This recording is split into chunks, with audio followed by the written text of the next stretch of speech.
Assalamualaikum warahmatullahi wabarakatuh. Salam sejahtera bagi kita semua. Perkenalkan, saya Royhatul Jannah, mewakili kelompok kami, yaitu yang beranggotakan saya sendiri, Royhatul Jannah, Rindya Swati, dan Fariski Widianti. Adapun topik yang akan kami bahas yaitu tentang dampak perubahan iklim terhadap perikanan. Next.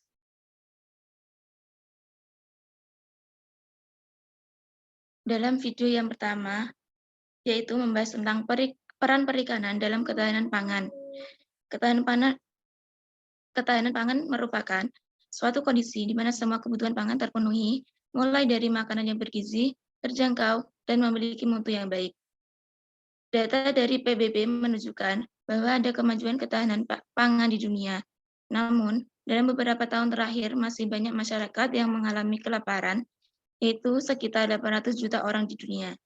Tidak hanya kelaparan yang masih bermasalah, tetapi juga permasalahan kurang gizi dan obesitas. Hal tersebut dapat terjadi karena adanya malnutrisi. Dalam keadaan ini, perikanan merupakan sektor yang sangat penting dalam menjaga ketahanan pangan di dunia. Produk hasil perikanan berkontribusi sebagai pemasok protein hewani yang cukup tinggi. Bukan hanya protein saja, produk perikanan juga banyak mengandung omega, vitamin, dan mineral. Perikanan juga berkontribusi dalam pembangunan sosial ekonomi dengan 12% populasi dunia bergantung pada sektor perikanan. Next.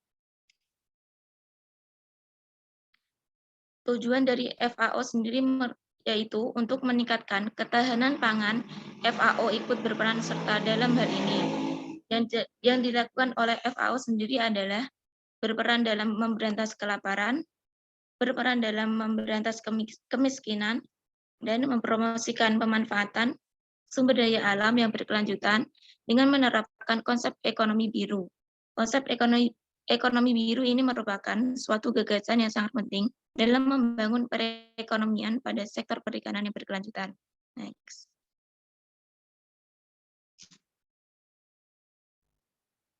Selanjutnya yaitu pemanasan global. Pemanasan global merupakan keadaan di mana terjadi peningkatan kadar karbon dioksida di udara. Keadaan ini akan mempengaruhi atmosfer sehingga menyebabkan suhu menjadi naik dan iklim menjadi tidak stabil atau terjadi perubahan iklim yang begitu cepat.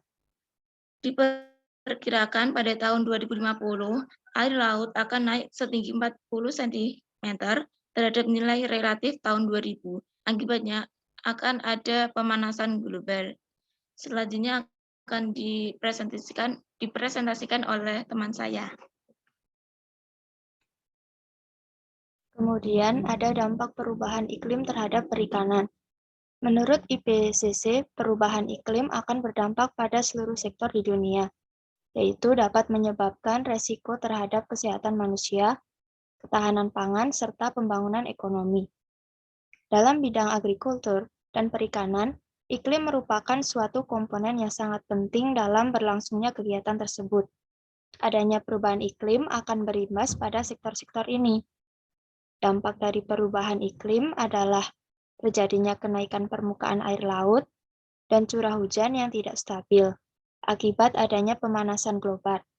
Keadaan ini akan menyebabkan permasalahan bagi pelaku sektor perikanan.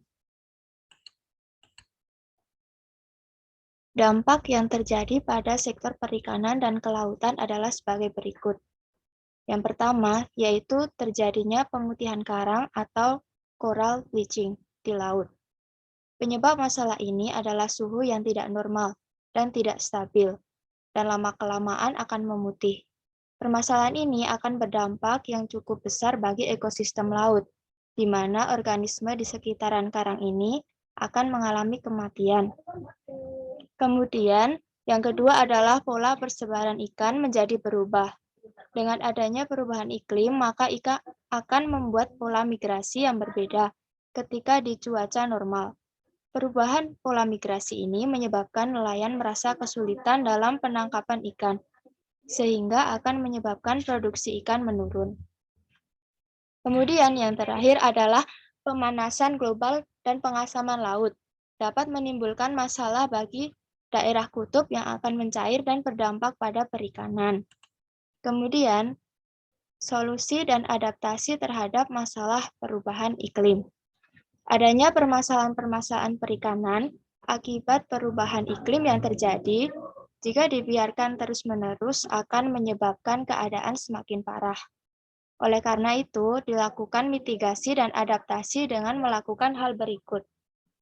Yang pertama, yaitu mengurangi penggunaan alat tangkap ikan yang menghasilkan banyak emisi, yang dapat menyebabkan efek rumah kaca.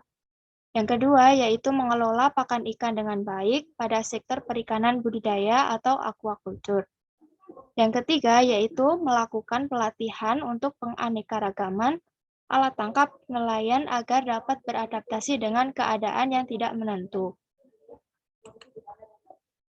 Kemudian, adaptasi perikanan di negara-negara lain dapat menghadapi perubahan iklim.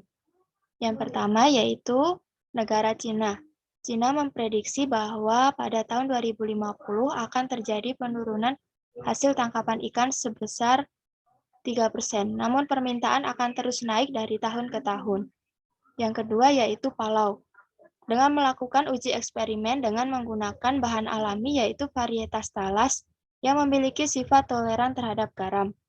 Yang ketiga yaitu Peru, yaitu adanya instrumen atau alat yang dapat memprediksi terjadinya perubahan iklim.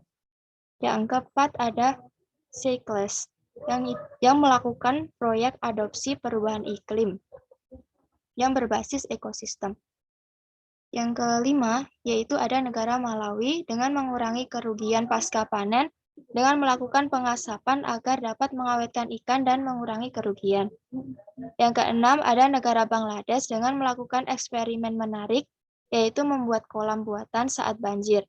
Dan yang ketujuh, yaitu Amerika Pasifik dengan melakukan sistem peringatan lebih awal dalam pembenihan karang agar terhindar dari pengasaman. Untuk slide selanjutnya akan dijelaskan oleh teman saya.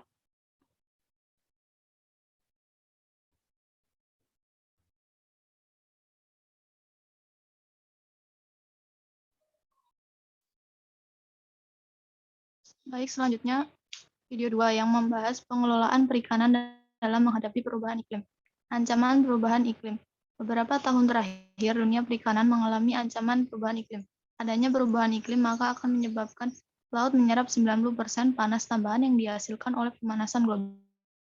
Ketika lautan menjadi hangat, maka akan berdampak besar bagi biota laut, yaitu penurunan produktivitas dan distribusi sumber daya alam perikanan.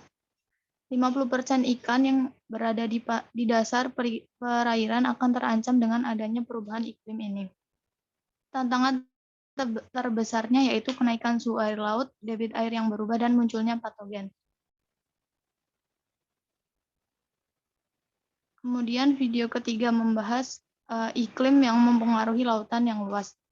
Efek pemanasan global terhadap perairan laut. Ketika CO2 menumpuk akibat adanya emisi, maka dapat masuk secara cepat ke lautan. Pada tahun 2016 terjadi penumpukan CO2 yang tinggi dan menyebabkan panas air laut tinggi dan mempengaruhi ekosistem laut. Apalagi jika ditambah dengan adanya El Nino yang dapat memperburuk keadaan. Adanya peningkatan suhu di lautan dan ditambah oleh El Nino akan menyebabkan pemutihan karang. Padahal dalam karang terdapat 25% ekosistem laut di dalamnya yang dapat musnah. Pemutihan dapat pulih tetapi dalam jangka waktu yang sangat lama. Peningkatan suhu meningkatkan risiko munculnya patogen dan penyakit ikan. CO2 yang berlebih akan menghasilkan asam karbonat dan akan menyebabkan air laut asam dan disebut dengan pengasaman laut. Laut yang asam akan menyebabkan pH menjadi turun dan menurunkan produktivitas kerang. Laut yang panas akan menurunkan kadar oksigen. Padahal oksigen merupakan komponen yang utama dalam ekosistem laut. Sekian dari kelompok kami, kurang lebihnya mohon maaf. Wassalamualaikum warahmatullahi wabarakatuh.